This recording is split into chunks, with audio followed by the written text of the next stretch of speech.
Hey folks, Kilt-Man here. Kilt-Man at your services. How are you all? Hope you're all doing very, very well. Now it's another day, another Jaws video. Hooray! Jaws, the gift that keeps on giving. Because we're obsessed with it, aren't we? It's a masterpiece, it's a classic, it's iconic, it's memorable, it's so rewatchable. We can all quote it ad infinitum. And yet, every time you watch it, you always see something new. Something that an extra's doing in the background, just another bit of movement, another bit of imagery which you hadn't quite clocked and pieced together in the overall momentous narrative of this riveting saga. Yeah, and each new generation encounters it and feels the same. So it's never going to go away. It's almost 50 and it's still as energetic and as momentous and as exciting as it was when it first got premiered. Now, I talk about the film a lot. I have on the channel, but I talk about it outside as well, you know, in the real world. When I go to the pub, and I'm in the pub very often, conversation will inevitably turn to movies. And once you start talking movies, someone at some point, usually me, will bring up Jaws. Of course, it helps that I often go in these establishments wearing a Jaws themed t-shirt. And people go like, oh, that's from Jaws, isn't it? Yeah, oh, I look, that boat, Quint's boat, the Nautilus. Yeah, no, it wasn't called the Nautilus, it was called the Orca. Oh no, I've seen it 1,000 times, it's definitely called the Nautilus. And you do end up getting in these little weird debates where you being the film snob, the film expert, lives and breathes movies, you know the real answer. But someone is dogmatic or even sharkmatic and won't let go.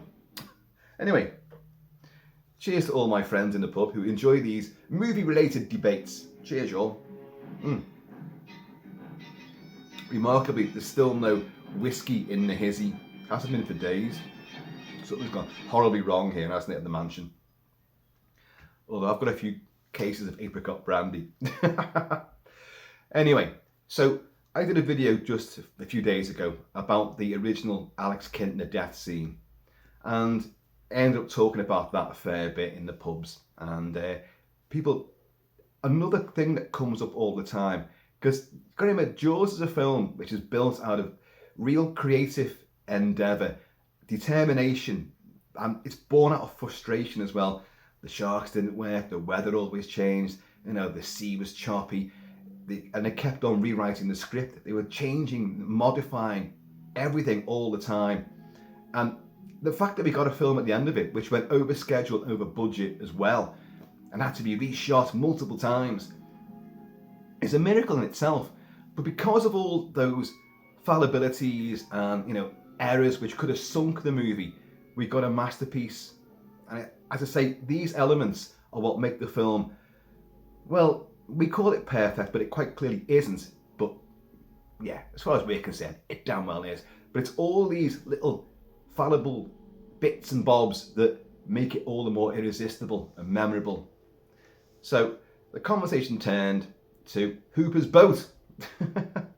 Why didn't they take Hooper'S boat out to hunt the shark at the end? Why take that little rust bucket, you know, the chum and guts rust bucket that is the Orca for Quint?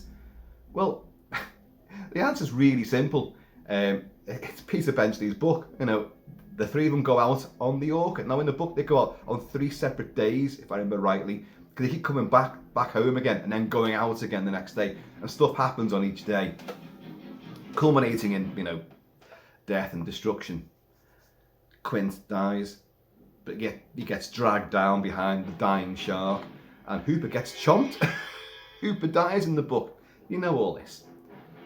But anyway, why didn't they take it out? Well, Peter Benchley wrote it so that Quint's in charge. You've got 3 men on a boat. Quint is the Captain Ahab, obsessive, at loggerheads with both Brody and especially Hooper a lot of the time. So the film has to mimic that in a way. But Hooper has got a really super sleek, super sexy scientific research vessel. You don't see him arrive on it. Don't forget, he comes from Woods Hole Oceanographic Institute on the mainland. And when we first see him, he arrives at the jetty, Amity Harbour, and it's Ben Gardner who brings him. Hello back, young fella. You're not going out with those idiots, are you? You know. And he pulls him onto the pier, the jetty and all that. Oh, what's he in? He's actually come up in a little launch. That's not his main yacht. Now, if you ask me, that little launch was probably towed behind his yacht. Oh, like, yachts have other little launches and little other like dinghies and whatever. And so he's coming on that. He's probably moored his boat somewhere a bit more away from all the bozos and yahoos who have descended upon Amity, trying to claim that bounty on Bruce. But the first time we see his boat is when they go out after doing a half-assed autopsy on a fish and finding no remains of Alex Kintner, or anybody else for that matter, on the tiger shark, the red herring of the movie. They go out on Hooper'S boat, and who pays for this stuff? It's got closed circuit TVs, it's got cameras fore and aft, it's got sonar, it's got radar, it's got everything, all electronic gizmos and scientific gadgets, because, well, Hooper is not a fisherman unlike Quint. Hooper is an ichthyologist. He's massively into fish. He studies and researches fish, and he watches sharks. He loves sharks as well. He's particularly into sharks. He's the expert on them. So his vessel is not a fishing boat unlike the Orca. But they go out on this anyway, and of course they encounter Ben Gardner's boat. Ben Gardner's boat is all banged up. You should have seen him, And of course, Hooper has his accident underwater, bathed in yellow, the yellow lights from the underside of his boat.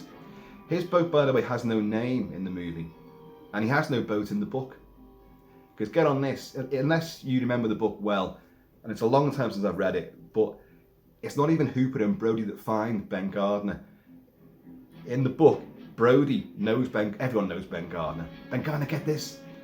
And he knows that Ben Gardner's gone out fishing at 6 a.m. in the morning, and he's gone alone. Not with that mysterious guy in the back. Yeah, what happened to that guy? Another one of those great Jaws mysteries. I will probably do a video on that at some point, although I think I already have talked about that. Anyway, like, what happened to him? Brody's on the beach with binoculars, and he's watching Ben Gardner's boat. It's just offshore, but he hasn't seen Ben for ages. And Hendricks, Deputy Hendricks, who's great, Jeffrey Kramer, fantastic, comes up and he said, that's Ben Gardner's boat, and I haven't seen him on it. And I think something may have happened here. We should go out and check on this. And Hendricks borrows someone else's boat, and they go out there, and well, they don't find Ben. The boat's just empty, and it's not even that bad. It's not even damaged, really. Ben's just missing, and they kind of presume the sharks took him, but there's no hard and fast evidence of that. You don't find a shark tooth or anything like that. I don't think you do in the book anyway. But and Hooper in the book uses Ben Gardner's boat, Flicker, to take water samples and patrol up and down the coast, the Amity coastline, looking for Bruce, obviously. So the boat does get used, and Hooper has a boat, but it's Ben Gardner's. That's in the book. In the movie, he has his research vessel. Now, it's not named in the film at all, not once. And I don't think I've ever seen a name on the side of it. I'm not saying it isn't there. It might be there, because there are people who reckon it has got a name. Some say it's called the Auriga. It doesn't get mentioned, so I don't know. And some say it's Rosinante, which is a bit of a mouthful, and it's a bit of a strange name. I believe it's Spanish, but I know what it means. It means knackered old horse. What? Knackered old horse. You're going to call your super sleek, super manoeuvrable, super fast, super sexy research luxury yacht after a knackered old horse? What? That name would be more befitting the Orca, which is, well, it's a purpose-built boat for the movie. And my God, when the sharks didn't work, that bloody boat did. And it looks amazing. The fighting chair and all that. Oh, it's just wonderful. The crow's nest. Brody's last stand.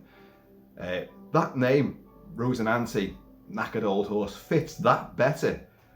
Because it's dilapidated. They spent days painting on fake seagull shit to make it look aged and weathered, and it's at sea all the time. And it does look exceptionally convincing. Hooper's boat isn't as big as you think it is when you watch the film again, because, okay, you have the Ben Gardner's head moment. And of course, you remember that bit was shot afterwards in Vernon Field, the editor Vernon Fields' swimming pool in LA, when they realised, because you're meant to like look through the hole, well, you're meant to find that Ben Gardner's body was crunched up in the hull of the boat, not chewed up by a shark, but crunched up in there. And they tested that and it didn't work. It didn't get the audience reaction.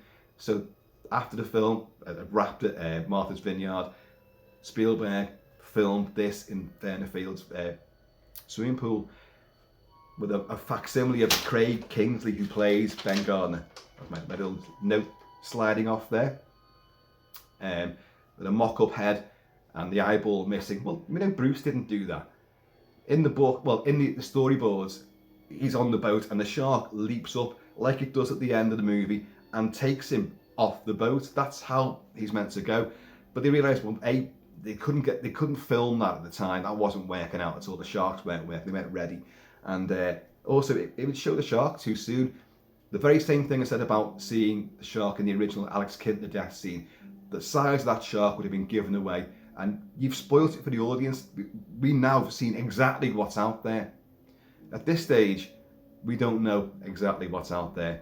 You do see the shark with Teddy Grossman getting killed in the estuary. We do see, and it's one of the best shots ever.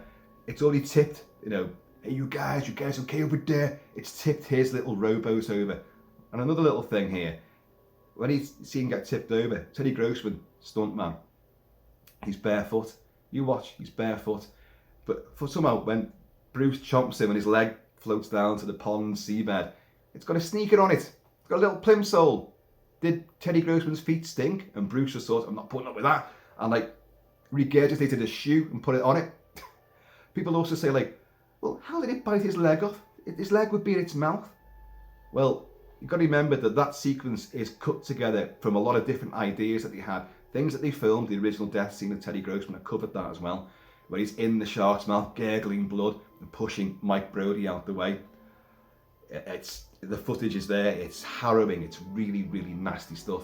But when they jettison that, the idea is that the shark's basically, you know, when he does that horrible high-pitched, he was screaming, ocean turns red, you know, it's meant to have bitten most of him away. Most of him is in the shark's mouth, chomp, the leg has been left and floats down to the seabed.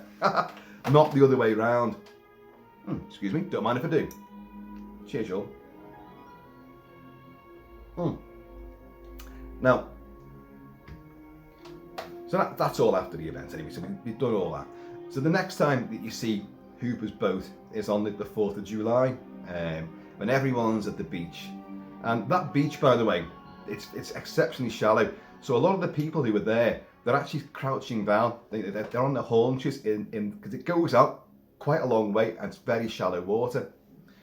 But you've got a float in. Obviously, after Ben Gardner has been found, or remains of Ben Gardner, you don't get a follow up on that, really, do you? Apart from the you know, look at that, Brody, sick vandalism. I want those paint-happy little bastards caught and hung up by their Busker Browns, you know. Which are shoes, by the way, if I remember rightly. Anyway. So those beaches will be open, and of course they are. But you've got shark spotters, you've got lots of presumably friends of Hooper who are out there, other shark specialists from the Institute, a lot of people with rifles as well. And of course they've got the two kids with the cardboard fin. You know, well, you've got to think about that.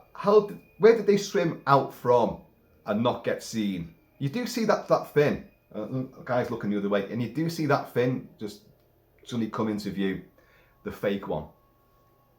But they've got little, you know, just a little bloody, what do you call them? You float under the water, but you've got your little breathing tube. I forgot what it's called now. And I'm ex-Royal Marine, I forgot all the nautical terms now. But they're underwater. They wouldn't have been able to hold their breath for as long as they do in the movie. But it's still a great sequence. It's another red herring, another false alarm, but it leads into the estuary killing as well, which is outstandingly well done. And the excitement really builds up. But you see his boat there, and his boat, now you see it in daylight, it's nowhere near as big as you thought it was when you first were aboard it at night. and the mist is going across the sea. And there's Ben Garner's boat, just barely in the water because it's sinking. You know, it's got a big hole in it, hasn't it? Like, and his boat looks amazing. The camera work aboard these vessels, the Orca seems to be a lot bigger than it actually is when they're in the cabin and all that, and they're having their tea and they're doing the comparing scars and all that sort of stuff. And you've got Brody and Hooper on Hooper's boat having a conversation, then moving across and moving the searchlights, yellow lights, yellow being the signifier of danger. I think it's also quite telling that Hooper, like in the book, he's the big razzmatazz, big yahoo, you know, superstar college kid, and knows his stuff. But he's quite, in his own way, he's as egotistical as Quint is. Quint's barnacled old soak, you know. His ethos, certainly from the book, he doesn't say it in the movie, is that, you know, the amount of money you make grafting is governed by how much sweat, you know, how much sweating you do whilst you're working. So what you put into it is what you're going to get out of it, but not you wealthy college boys and all that. You know, let me see your hands and all that. Like the whole showmanship and sort of, you know, they're butting heads all the time. They're trying to, you know, I'm better than you. I know more than you do. Don't tell my business again. Marlin, Stingray, bit right through this piano wire. Quint, that doesn't prove a damn thing.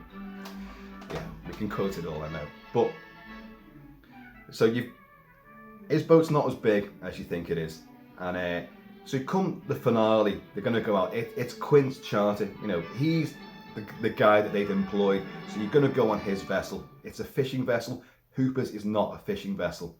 Oh yeah, it's fast. It's manoeuvrable. Go along shoals and coral reefs and all that. Go in. It's probably a hell of a lot faster.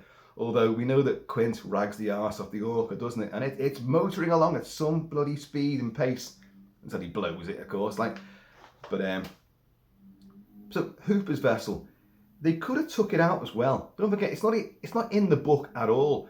So the very fact you've added that, it could have gone alongside the Orca, and you've had two vessels there, and their own little armada to hunt Bruce. And of course, the gadgets and gizmos that Hooper's got aboard, they'd have been invaluable. Okay, you've got the little tracker on the barrels and all that. Those boys there. But he's got his sonar, his fish finder, his TV screens. They'd have seen. Got to remember as well, because the way the film is now, they haven't seen the shark. They don't see Alex Kinder being devoured by a huge big shark coming out the water. They don't see the estuary victim getting killed. We, the audience, see the shark, and we've seen the fin, the dorsal fin, and the tail fin. We've got an estimate of its size and scale, and of course we see it turn on its side, and he's like being chomped in the water, you know, and it's there. We know it's bloody big, but again, none of our main guys have seen it. They don't know the shark. They don't know the danger they're in with this boy out there. So if had they known that, it probably would have been prudent to take another boat, you know, because obviously Brody's like, you're going to need a bigger boat. But at least two boats of similar size would have been more formidable taking down Bruce, or at least attempting to. Although, in all honesty, I think Bruce would have took out Hooper's vessel as well. I genuinely do. It destroyed his cage. Brody was right. That shark ripped that cage to pieces. It does. But you got any better suggestions? You know. It's just genius, isn't it? So there you go. Hooper's boat. It's great. I love it. It looks space age and sexy. Even when you watch the film now, nearly 50 years later, it still looks uber cool. But it's not in the book. It serves a purpose when they've redone the whole Ben Gardner incident, and it helps in the 4th of July incident as well. But as I say, you see Richard Dreyfuss on board that. By the way, he couldn't operate a boat at all. I know he seems to do it quite a lot in the movie, but he couldn't do it at all. And a lot of the time when you first see him on his boat, the real guy that's steering it is hidden out of shot just below. He's steering it, but he can't see what he's doing. But he's actually steering the boat because Dreyfuss couldn't do it at all. By the way, Richard Dreyfuss, been in the news a couple of times lately.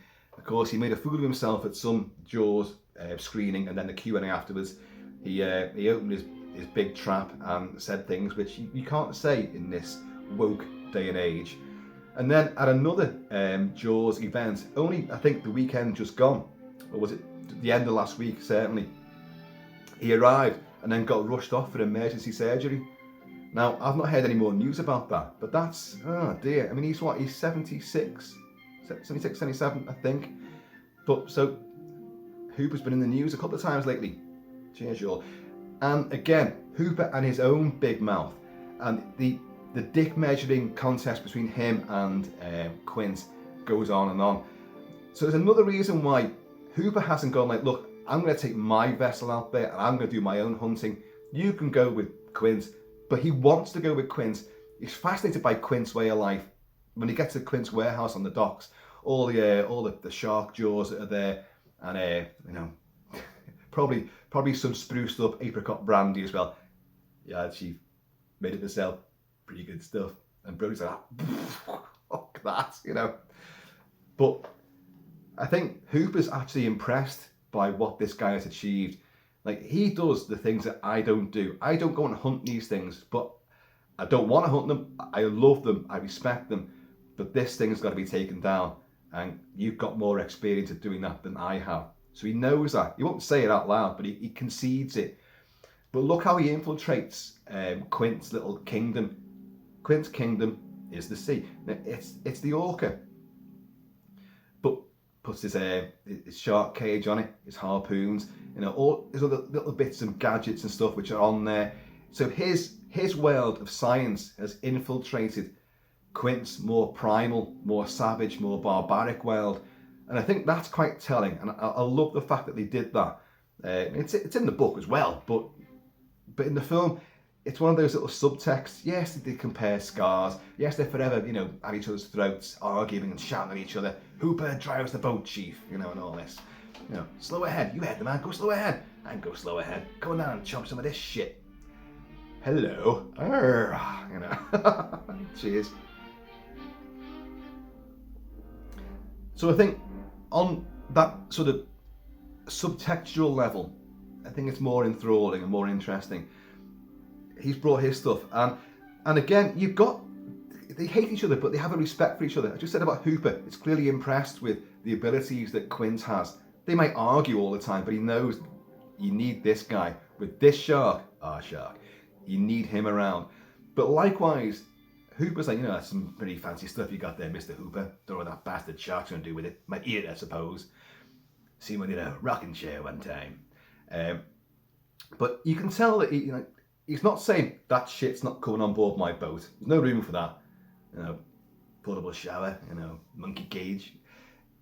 So he knows there may be a reason to use this stuff, because he's got a gut feeling that Bruce isn't, you know, your normal great white shark.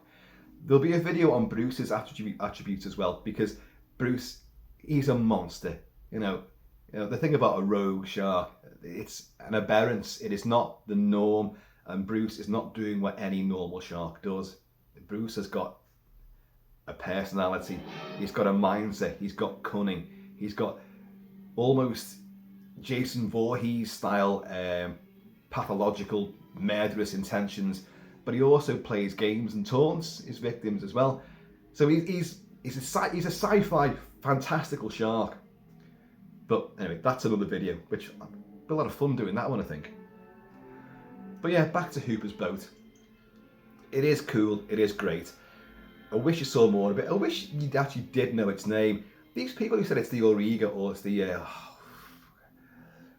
Rosinante, where did you get that from? If there's a shot of, you know, the stern or whatever on Hooper's boat where the name is there. I mean, I've seen its license number and all that. Its serial number. I've seen that plenty of times. Because especially when the kids with the fake fin have been intercepted, you see it quite clearly there.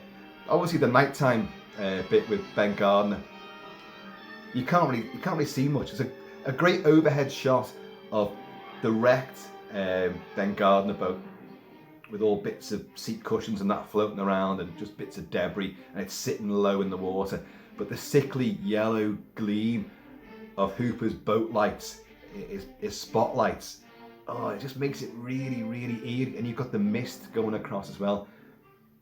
Ah, it's great stuff. Tremendously eerie.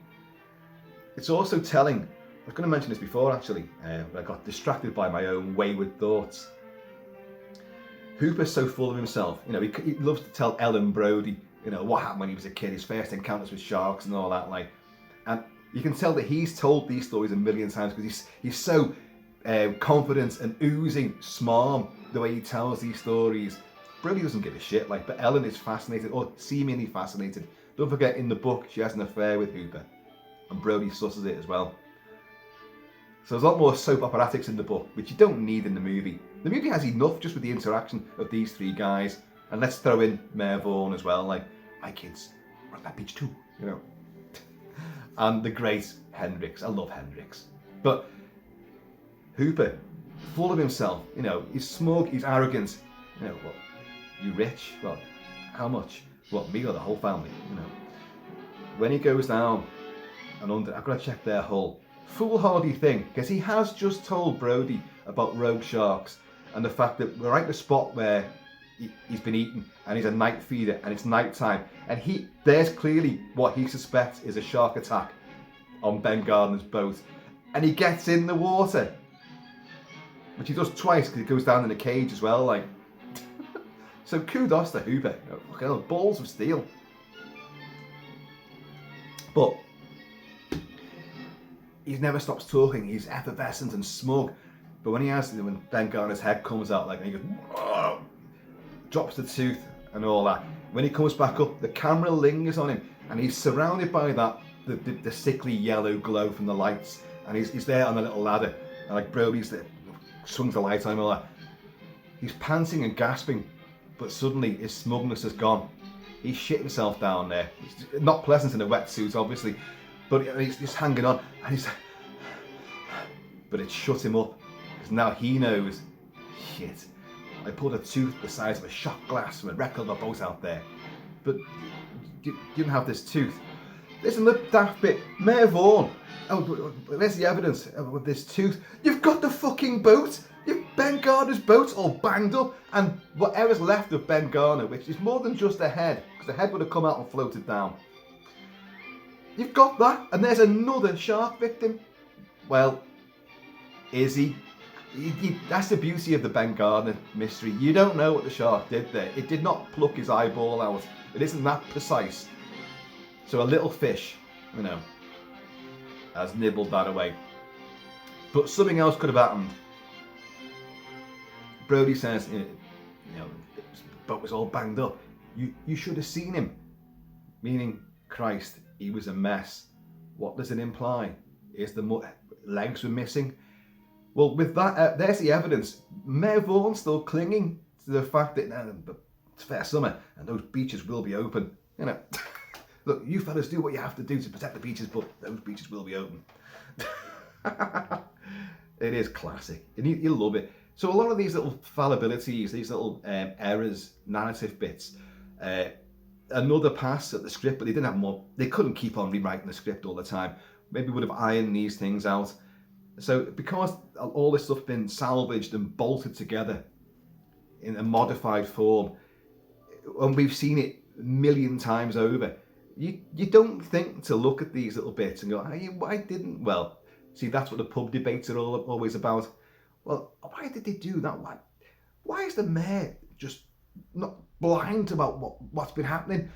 And of course, he's got the medical examiner in his arse pocket as well. You know, we'll have to amend our reports. You know, this was not a boating accident.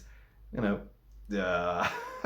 because Mayor Vaughn and all the council selectmen of Amity, well, they're leaned on by the mob in the book. That's not in the movie, I know, but there's a lot of pressure. You know, they can't just be too arsed about, like, you know, got to put your business back on a paying basis. You know, 24 hours is like 3 weeks. No, it isn't. God almighty. But it can't just be about commerce.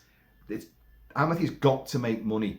Mayor Vaughn has to make money for him. In the book, the mob has bought a lot of sort of investments and real estate in Amity, and they want their dividend back and all that, and a bit of a profit as well.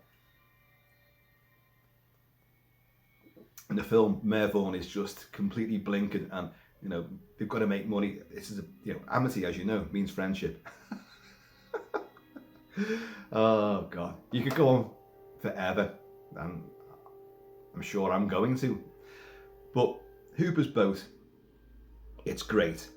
It could have been used as part of a mini armada at the end, but there's no way they could. The logistics of having two boats at sea and continuity of the two boats in the same shot and then cutting from one to the other, it make things just too complicated, far too over the top with logistics, timings and expense. Just wouldn't have happened.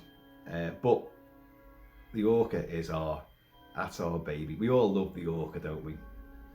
And again, it looks a lot bigger than it actually really is. They get a lot of action out of that. They clamber all around it. They climb the crow's nest.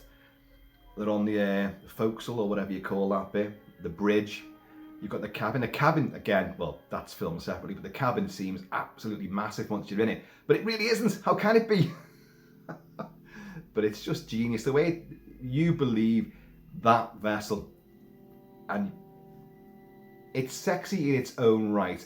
Hooper's got the young, fit model, the babe, you know, but Quint's got the older girl, you know, the gilf.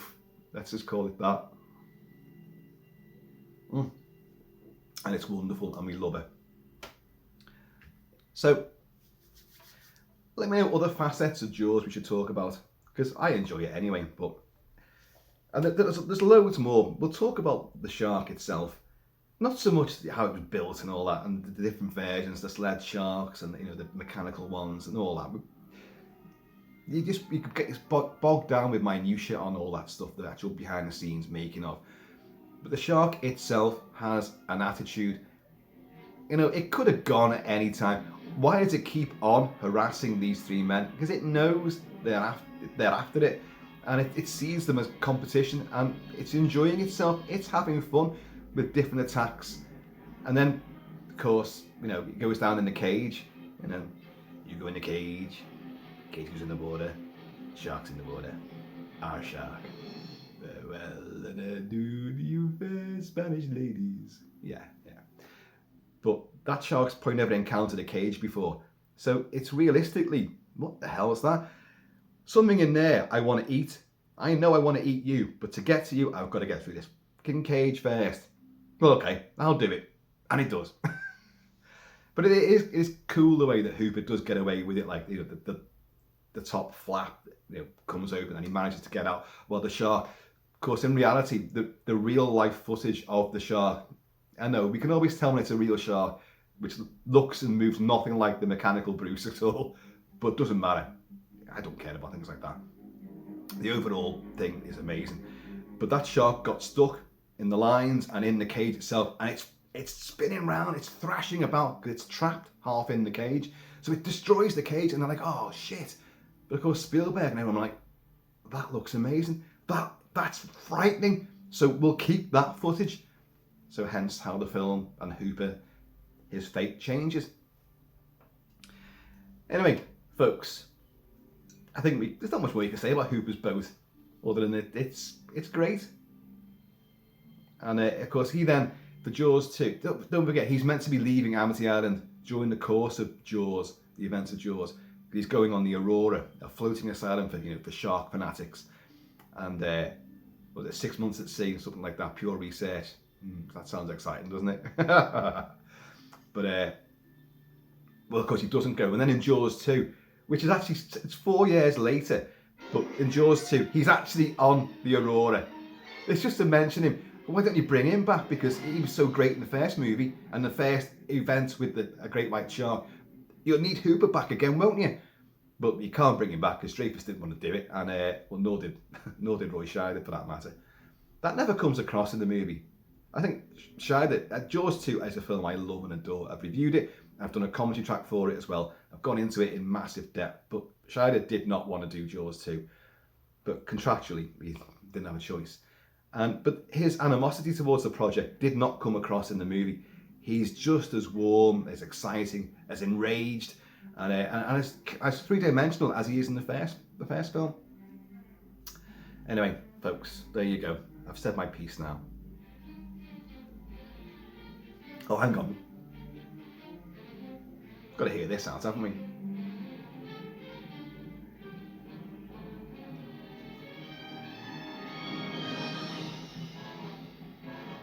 John Williams' score is so energetic.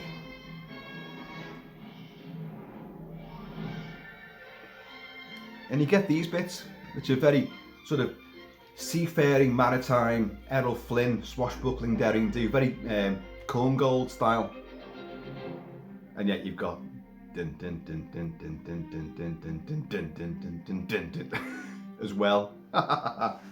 Folks, I have been Always Shall Be Kilt-Man. Please, in the meantime, in this ever let's go hunting sharks in between time, please keep it kilted, keep it Celtic, and hook me with another barrel, will you? I'm going to see you all later. Keep things ship shape.